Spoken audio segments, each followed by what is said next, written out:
Hi, Dr. Matthew Weiner from Commerce, Michigan. I'm here to talk to you a little bit about something that I talk to many of my patients about. And I actually, believe it or not, despite the fact that I'm a weight loss surgeon and we also do a lot of weight loss counseling without using surgery in my office, I'm going to challenge you when I say that I don't think that you should ever diet again. And in fact, I think the standard advice that most physicians give and most people give, most programs utilize, one of eating less and exercising more, is perhaps some of the worst advice you can ever give to someone who's gained a few pounds. And I'm going to explain that a little bit. Now again, this is a little bit radical and different from what you've been taught, but I'm hoping that by the end of the video that I've changed your perspective on weight gain and weight loss. And although I'm not going to offer 40 pounds in 40 days or any of that nonsense, I'm going to present to you a very reasonable approach to weight loss that when carried out lifelong can result in good health and a thin waistline. So I talk a lot with my patients about your metabolic thermostat. And your metabolic thermostat really is the relationship between your brain and your gut that determines what your body weight is. And we think that your body weight is just the sum total of the number of calories that you take in. But in fact, we have a tremendous amount of physiology that defends our body weight. And if we decrease our calories, if we go on a diet, if we restrict the amount of food we eat, focusing on portion control and calorie control, our body is not going to sit there and take it. It's going to compensate and it's going to fight back through increased hunger and a decreased metabolism. And so what we find, and this has been shown in several very, very well done scientific studies, and some that are of questionable morals, but certainly presented some very, very interesting data.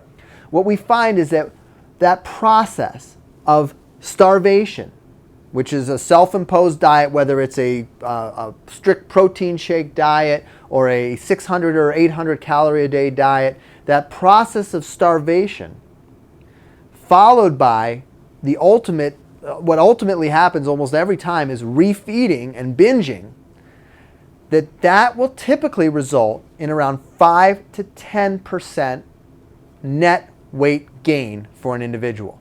And the idea of restricting your calorie intake and then refeeding is not benign.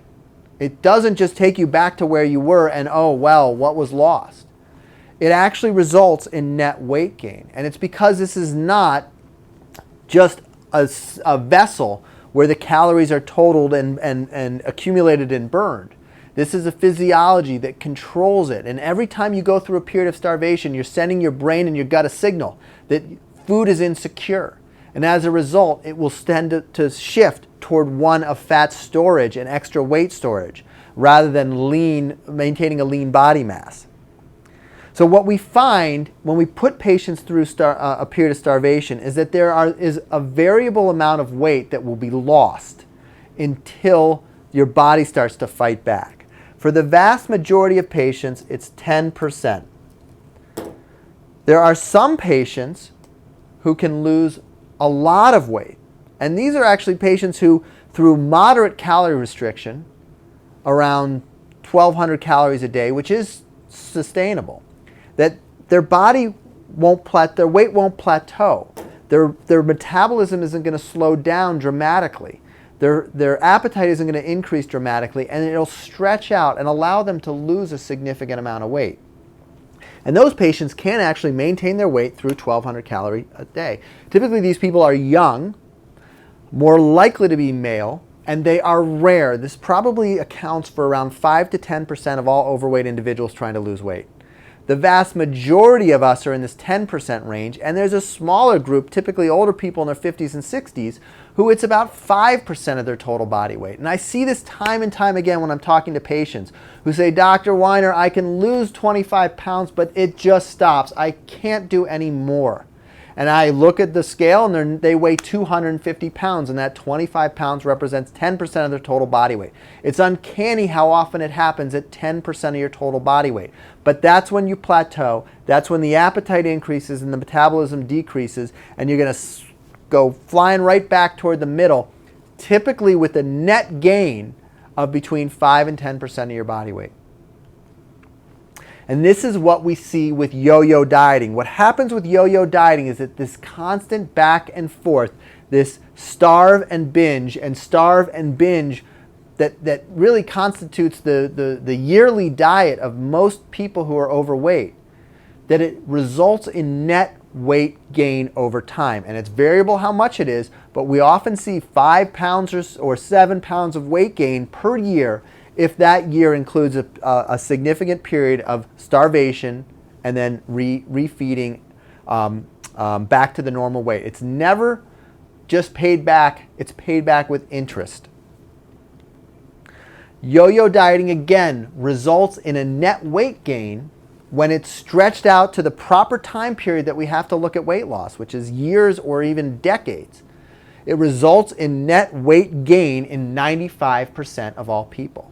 And yo-yo dieting is perhaps one of the worst things that you can do for your waistline. In fact, I recommend if you are overweight that you do not take on any attempt to limit your portion size, to restrict the number of calories that you take in.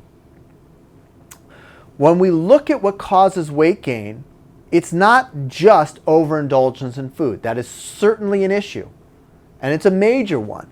But there is stress and depression. There are medications. Medications are a huge component of weight gain.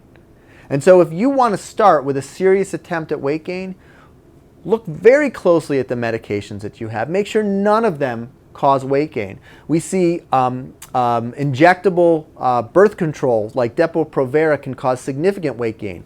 A number of sleep medications, a number of medications for chronic pain like Lyrica and Neurontin can cause weight regain. A lot of psychiatric medications, actually antidepressants tend to be okay, but some other medications for bipolar disorder, for instance, can cause weight gain. So we want to look very closely at the medications we're on and make sure that we're not taking medications that cause weight gain. Periods of inactivity or injury that result in a sedentary period in your life can result in significant weight gain because you lose muscle mass, and muscle mass is important for maintaining a lean weight. It's the combination of processed food and genetics that results in weight gain, and these foods can result in addiction to them. And if your genetics are such that favor storage of processed foods, it's going to result in your set point going up.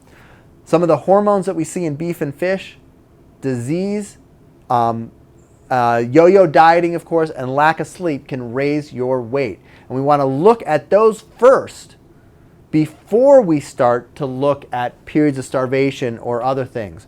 Because addressing these can sometimes be much more fruitful and useful, and it's going to be necessary to get rid of these issues before we start to attempt to lose weight.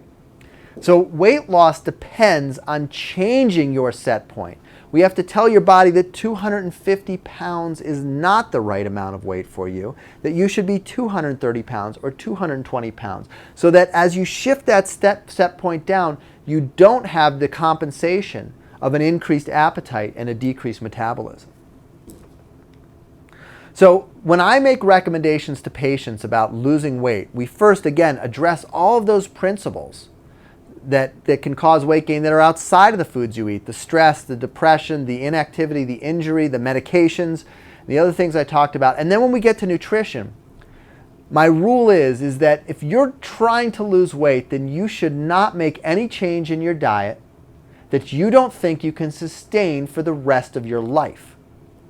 Because any temporary adjustments to your diet will result in weight regain down the road when you resume normal eating. And we all know this intuitively, but we continue in the same behavior of starving ourselves, of denying ourselves food, thinking that we're doing something that's helpful and healthy. And in fact, it's not. What you have to do is change from the nutrient dense or from the calorie dense foods like potato chips, cookies, cakes, sugar sweetened beverages, and other processed foods, and focus on eating way more fruits and vegetables. It's really, weight loss should be not adjusting the total number of calories you take in, but adjusting the ratio between the good calories you take in, like the fruits and the vegetables and the nuts and seeds, opposed to the bad calories you take in, primarily the processed foods.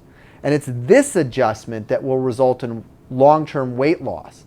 And by going and making slow and steady adjustments, you'll see important results, impressive results, lifelong results. If you'd like to learn more about this strategy, you can read my book, A Pound to Cure, or check out our website at www.drmatthewweiner.com, our Facebook page at A Pound of Cure, or our YouTube channel. Thank you very much.